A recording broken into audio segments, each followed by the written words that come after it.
Hello, everyone, and welcome back to the show.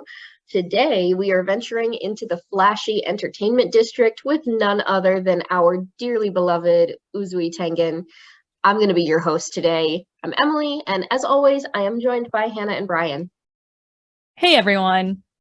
I'm here. I'm existing and I am really happy to see Uzui Tengen on my screen because that man is beautiful. But I'm here. What is up? It is your fellow flashy slayer, Bryan. I am living my best life at the moment. Hoping to get entertained in this lovely district we'll be visiting. So let's dive in, folks. I'll take the entertainment. Hold the district, please. Oh my gosh. We're in for a visual treat, though, and some spectacle this season, and that's demonstrated pretty quickly. So let's just jump right in. Our episode opens up with Uzui Tengen taking the boys away from the Butterfly Mansion and into the Yoshiwara Entertainment District. Now, for anyone who might not have seen an entertainment district or maybe wasn't aware of what one was before this episode and this arc, basically it is a small city or town that serves as a venue for debauchery and, as Tengen says, the vanity of the men and women who inhabit it. So things like gambling, drinking, sex work are all fair game in the district, and that's just the business that they conduct. What were your first thoughts on our poor sweet boys' reactions to this place as they walk in for the first time? Man, I loved seeing Zenitsu being like, there's so many pretty ladies, and then getting punched in the face by Tengen. That was perfect. Like, so on brand for Zenitsu. I really love seeing them just getting the chance to also get a little bit outside of the Demon Slayer life, right? Get like a small slice of life, if you will. Our sweet country bumpkins. We're kind of revisiting the whole whoa city. I think Tundra says oh, it looks like it's daylight out here. And they're just so overwhelmed. I especially loved the fact that Tengen was like, don't get out of this carriage. And the first thing they do is get out of the carriage because they're all so overwhelmed. It was so on brand for our characters, just totally freaking out over it. With Tandro just being about the lights, and Inosuke's like, there's people everywhere. And Zenitsu's like, all the pretty ladies, like so on brand for each one. And had me cackling. I love them so much.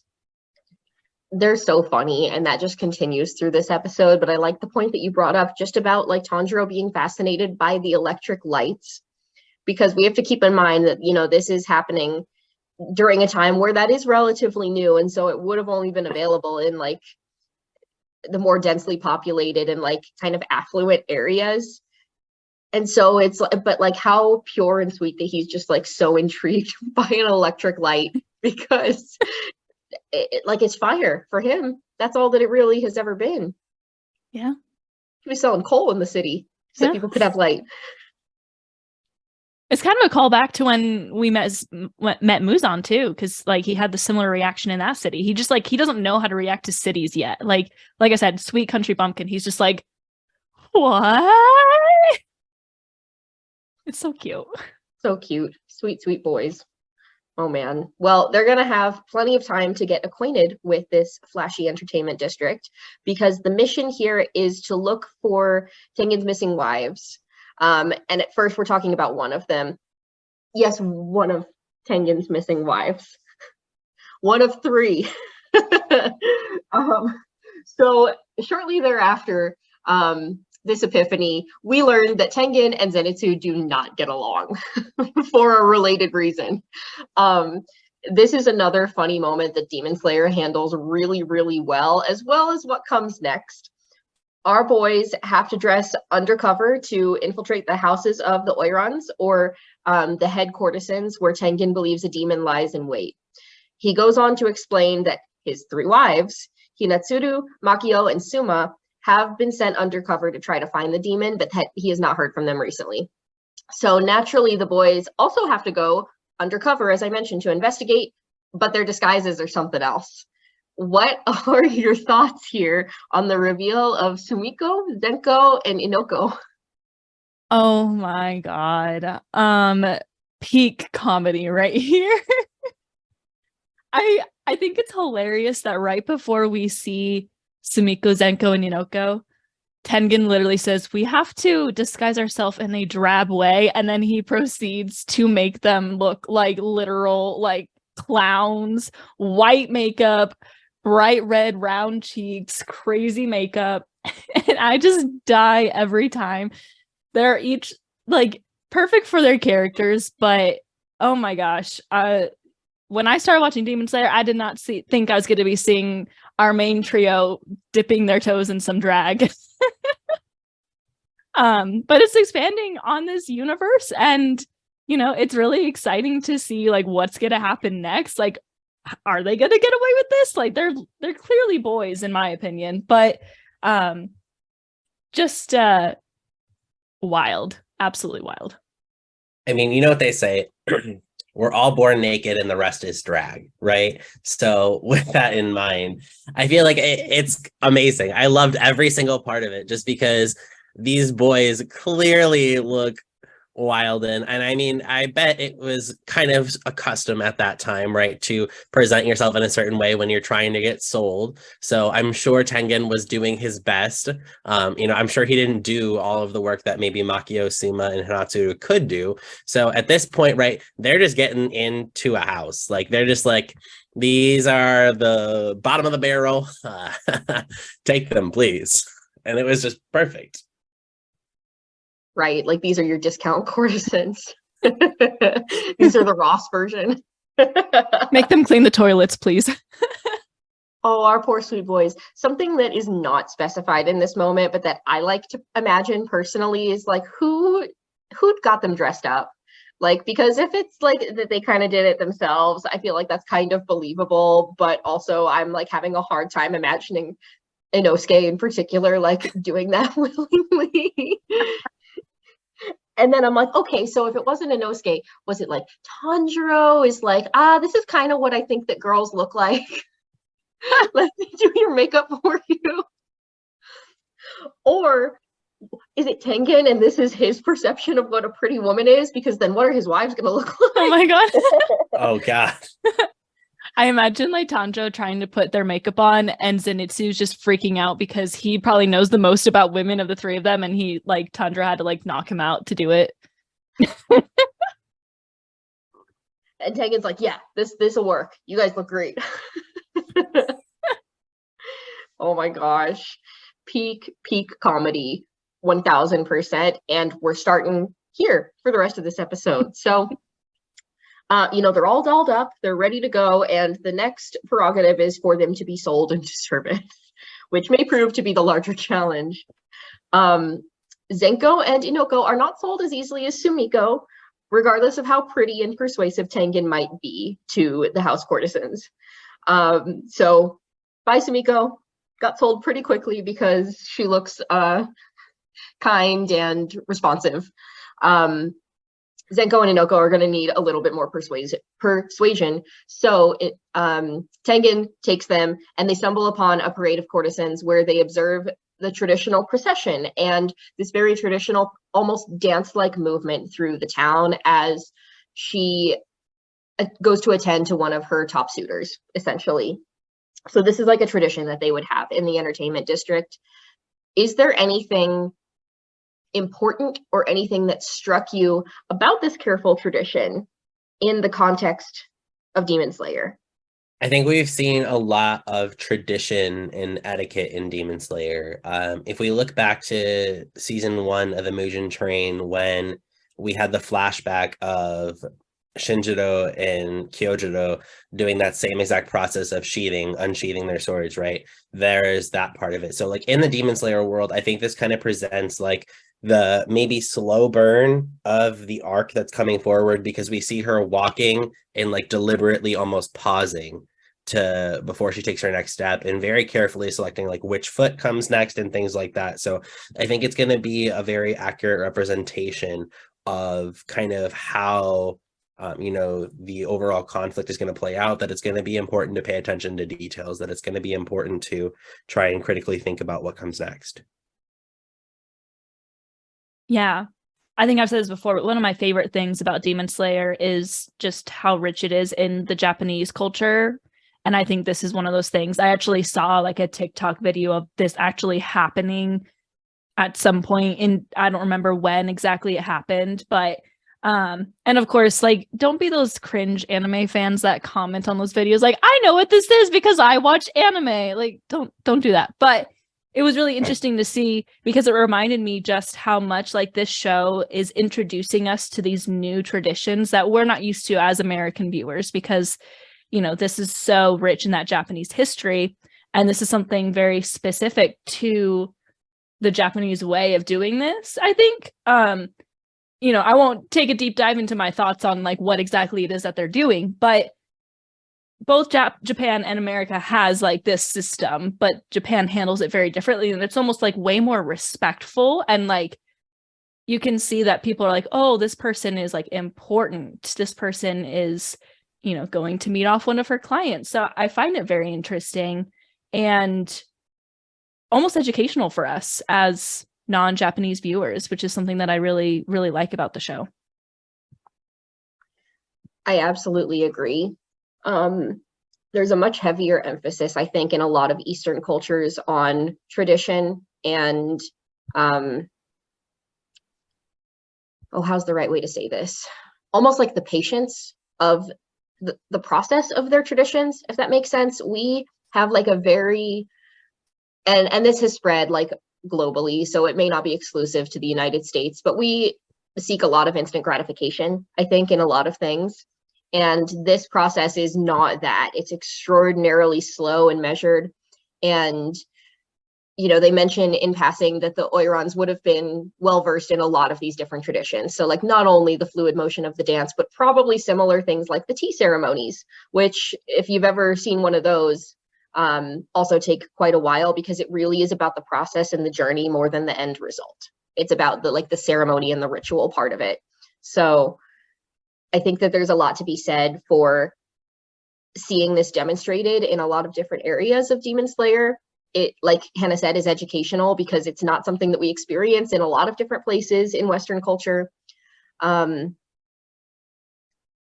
And I think it's interesting that the one that they chose to hone in on was the dance and like this movement, this procession in particular, because we've seen that like dance and fluid motion is already very important in Demon Slayer. We've seen it with the Hinokami Kagura. So I think that that's also an interesting parallel between Tanjiro and this environment that we're being introduced to, is that there is like a dance and a tradition, and we're going to see how they're going to clash here in a little bit. So just caught my eye. I think it's a really beautiful, kind of strange thing for us to observe. But after they observe this, Inoko is observed by a woman in the crowd who quickly takes her away, where they wipe off all of her makeup, and they're pretty pleased to have purchased someone so beautiful so easily. I love getting these moments of Inosuke's pretty face because we don't get to see it too often, but every time we do, it's wonderful. And how funny that he doesn't need a lick of makeup to be convincing, even knowing that he is the way that he is.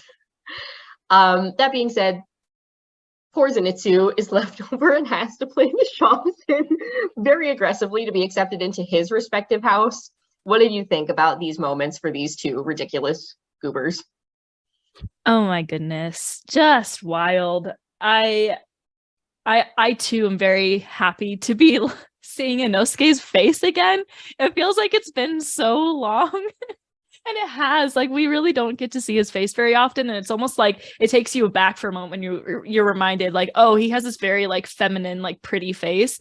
And to have, the house, like the people of the house, is kind of be like, oh my gosh, like we got this so cheap.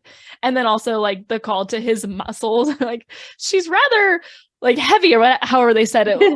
Well, plump is good. It's more like strong. Like they're just like so confused, and it's so funny. And Zenitsu, sweet boy, very determined on that shamisen, very talented, but also kind of goes along with his ability to hear things well. I think they said like he's able to just pick it up after one listen, which also just is like, okay, yeah, that makes sense that someone with such good hearing would be able to do that. And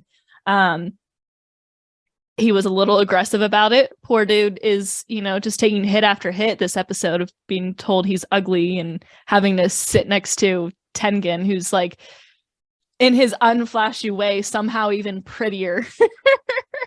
And the reason that most of these boys, actually, I think, except for Inosuke, the reason that all three of them got employed, because it wasn't until the lady looked at Tengen and decided to employ Sumiko, aka Tanjiro. So just wild, lots of fun, and it's just great to see them kind of outside of their comfort zones and just being wild and silly.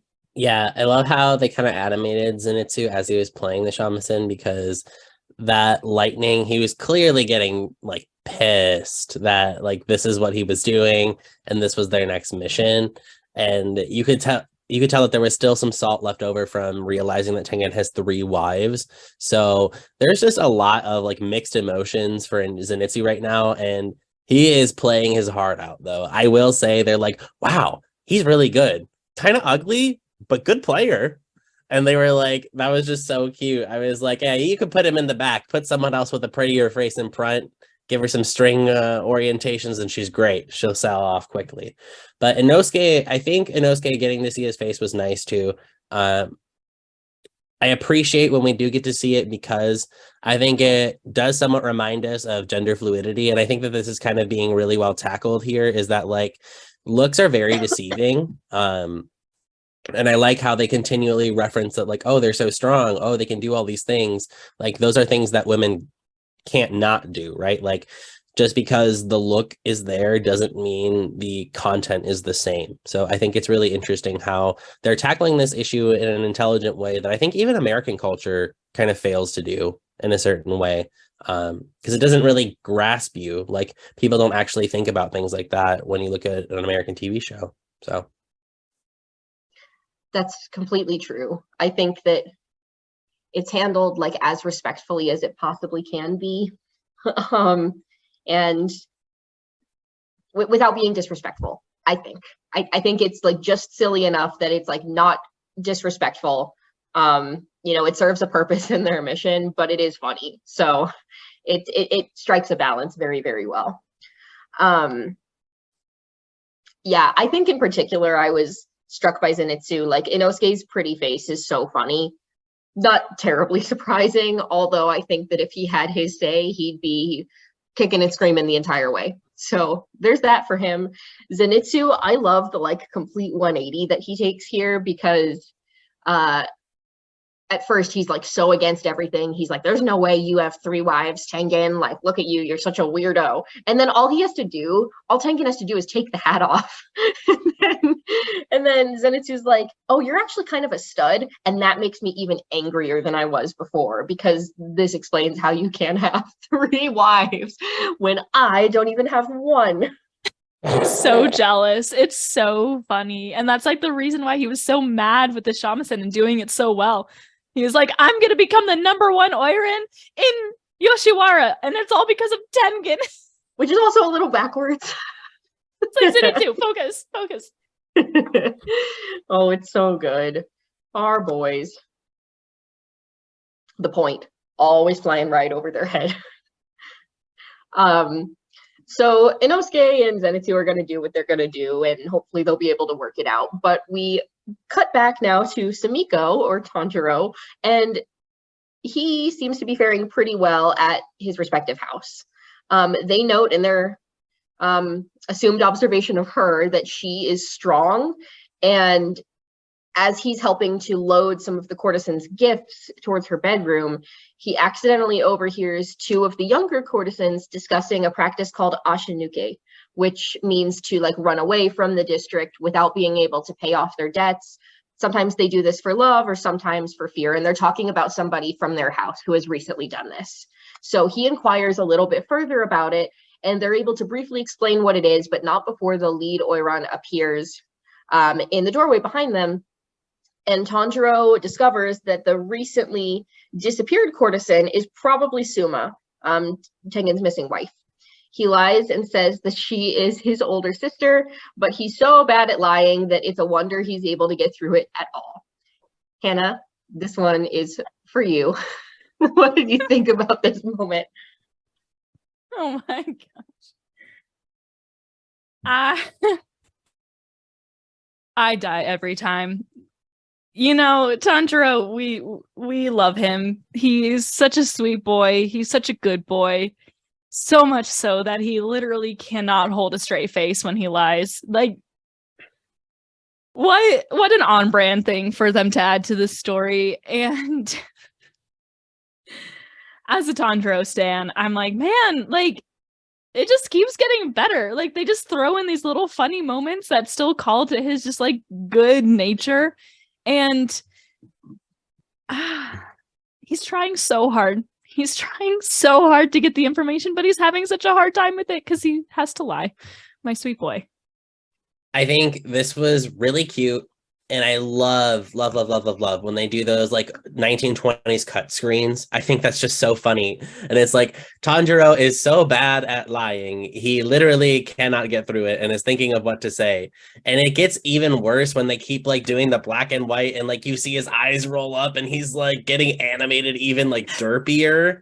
It's just like that is peak comedy. And I love how the show is able to switch between these two dynamics.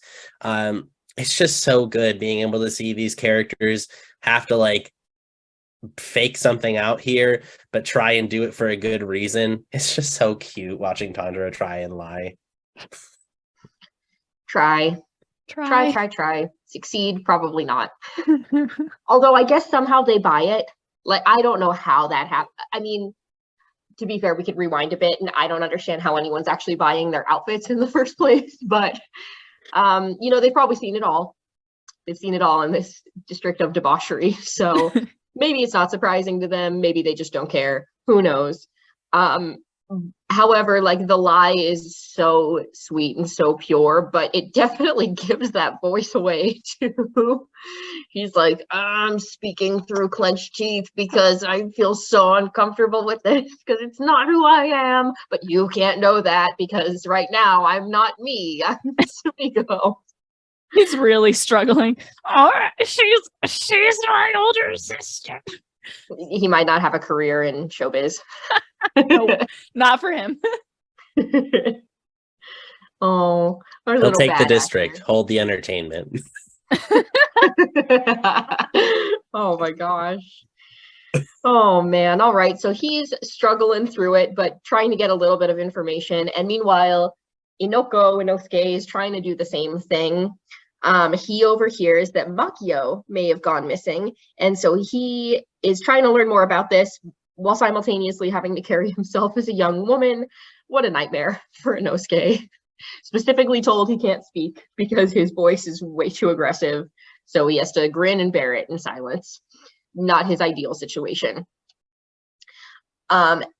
We pan pretty quickly after that to see a room filled with crisscrossing and moving kimono ribbons, tying up Makio, and we see a demon's lips in the dark, isolated, asking her who the letters she sent were for.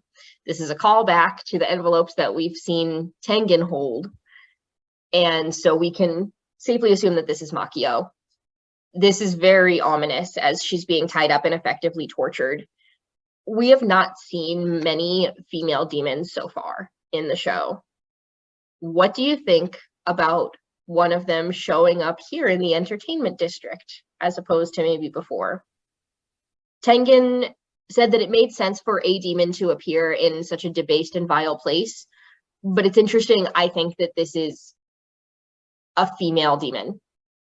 What do you think that tells us about who or what she might be? Yeah, this actually kind of gives me some Final Fantasy VII vibes. There's this place called Wall Market, and there's this like essentially like it's essentially like entertainment district, but like Americanized. But you can definitely tell if we're seeing a demon in this like essentially a red light district, she's got to be in on the action, right? She's either like a casino host, she is a bar owner, she is someone of importance, and that's the only thing that we can kind of know right now because right you just know that there's got to be some connection to the actual aspect of running the entertainment district. With that being said, for Muzan specifically, being able to have someone in that position, that's a privileged position, right? Because, of course, wherever they are in the entertainment district, they have a lot of connections. They meet a lot of people on a daily basis, and she can keep tabs on a lot of things. So it's definitely a very powerful thing for Muzan to have. And I really like this kind of how they set it up, to be honest. Yeah, I'm excited. She seems like a very, like you said, ominous presence, very powerful. But it makes sense. Like we're seeing our trio having to be women to like be able to get in. So it makes sense that like the demon that's hiding here might be a woman, because it's been called to a few times now that like Tengen wasn't getting anywhere with just him. Like he tried to go in as customer. He couldn't get any intel on anything. So he sent his wives in, and that's when he started getting intel, but then they went quiet. So and now he knows like he has to dress up these boys as girls to keep getting that intel. So it makes sense that the demon kind of has that same thought process. Like we need to, infiltrate to do whatever this demon is planning to do. And it makes sense for her to be a woman. And like Bryan said, it seems that she's a pretty prominent figure, possibly a high level Oiran, we'll get into that. But it makes me really excited because we haven't gotten many female demons. The ones we have kind of been just there for a moment and then they get defeated. So it's really exciting to see maybe, a different side to the demon world and have a really difficult fight possibly against a female demon. Super excited about that. Agreed. And I think something that I'm struck by as well is, like I mentioned, we have not seen very many female demons, either in the ranks or in like, even the little flash we got of like the upper moons and the lower moons, the 12 Kazuki, one maybe. So it begs the question, like, could this be the one? Like, I don't know. And also, like, I wonder almost why are there fewer female demons too? Are they possibly just less tempted than maybe a man would be? I mean, we got Nezuko. It's true. We got Tamayo. That's true. We got Yushiro, but he was created by Tamayo, so... Something different about them, though, is it was against their will. Do you think that's the case here again? And if so, is that an interesting dichotomy, I think, too, between turning a woman into a demon and a man who might want to? Demonism is a parallel for toxic masculinity. Boom. Women's History There Month. it is. Hashtag herstory. All of that. Oh my gosh. Her story. I'm really excited though, because like Tengen, I think right before the scene mentioned, like, could this be an upper moon demon? Like he's like talking to himself. He's like, this is like, they're doing a really good job at hiding. Could this be an upper moon meeting or upper moon demon? And, it's like, maybe it is. And is the first one we're meeting a woman? Like the story is definitely going a different route. And it's really cool to see. 100%. I'm excited to see more of her. I think that even though she's going to be bad, she's going to kick some ass, and I'm excited to see how she's going to fight. The ribbons are already really cool. So we'll talk more about it on next week's episode. At this point, I think it's about time for our favorite moments from this week's episode. So I will go ahead and go first. I love our three ugly girls. This was like top 3 favorite moments in both the manga and the anime so far for me. I remember just like turning that page in the manga and like I had no idea that this was the route that they were going to take, and I about lost it. It's just so ridiculous, and I can hardly believe that it worked, like I've said, because the 3 of them are so obvious and like they're not good actors. Other than Nosuke, they don't make pretty girls.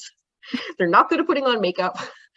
It's kind of giving Mulan saving China vibes with like all the guys from the army.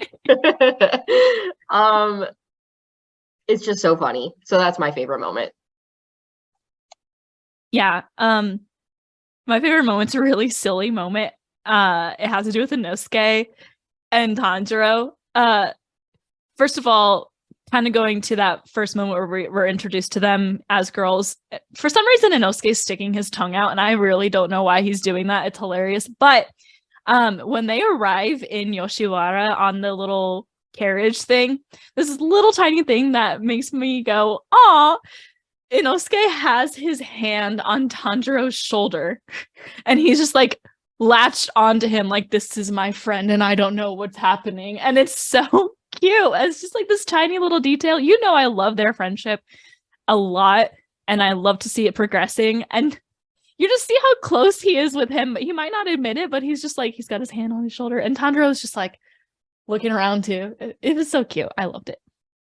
I think my favorite moment actually comes from Tanjiro. And it's the very open, it's one of the more opening scenes that we have when Tengen is like, I am a god. And then literally Zenitsu is like, literally, what are you a god of? You look like a D-bag. And then Tanjiro's like, what specifically are you a god of? And he's like, great question. You have potential, friend. Let me tell you. I was like, Tanjiro, bro, he's just being extra. There's no way it's real, but he like went for it. He was like, I believe you, sir. You are a Hashira. You must have good intent. So I just think it's so cute how, as the Kamaboko squad meets new people, they obviously are already an eclectic bunch, but how they integrate others into their social group is always an interesting feat for them. 1000%. And I'm excited to get to see them work with Tengen a little bit more throughout the rest of this season. I think it's a fun dynamic and an extraordinarily different one than what we just observed with Rengoku in the Mugen Train arc. So I'm looking forward to more. But with that, I think that we're at about time. So just want to thank you all for another great episode. It's already been an amazing start to this new season, and we're so excited to move through the entertainment district and, of course, the Swordsmith village shortly to follow. So we are very excited. Thank you again for joining us. We really do appreciate it. And don't forget to hit us up on TikTok, Instagram, at Hashira Half Hour, Twitter, at Hashira Half. And as always, umai. Mike.